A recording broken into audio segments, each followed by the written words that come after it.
Well, this morning, the state's chief medical executive, Dr. Janae Caldoun, appeared remotely before a joint House and Senate committee that's overseeing the state's COVID-19 response. Lawmakers questioned her on a range of topics, often, though, with the seeming intent to try to identify the data used by the governor in her executive orders. We bring in Dr. Frank McGeorge here now with more. Frank.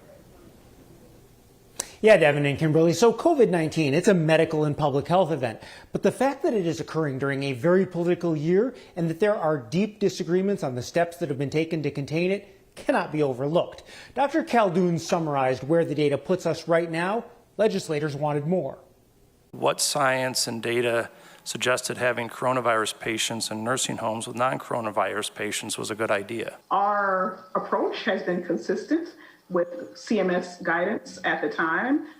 We never forced, actually, any nursing homes to accept any patients that they did not feel like they could take appropriate care of. Dr. Janae Caldoun faced over 90 minutes of virtual testimony before a state COVID-19 oversight committee where she was asked to explain what data she relies on to advise the governor.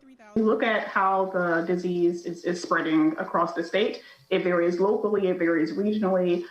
We look at various epidemiological metrics, whether it's cases, deaths, percent positivity, you've heard us talk a lot about. But we also don't look at it just one point in time, but we look at trends over time, which is really important. Issues raised by lawmakers included concerns about drug use, suicide, isolation in nursing homes, domestic violence, and mental health issues related to the pandemic. As decisions are being made at the executive office, is there a psychologist or a psychiatrist or someone who's standing in to talk about the whole person approach? Well, absolutely. Those things that you said are not lost on me.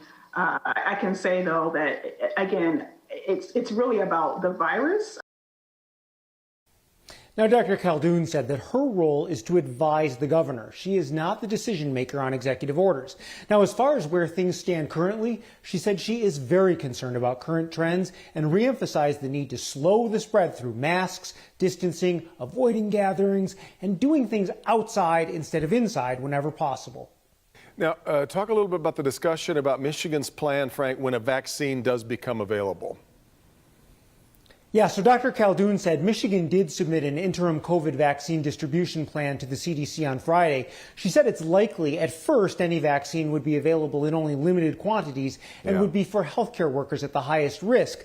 Now, as the vaccine becomes more broadly available, it would be distributed to other groups, but that specifically is still yet to be determined. Yeah, all of those logistics still look to be awfully complicated. Yep. All right, Frank.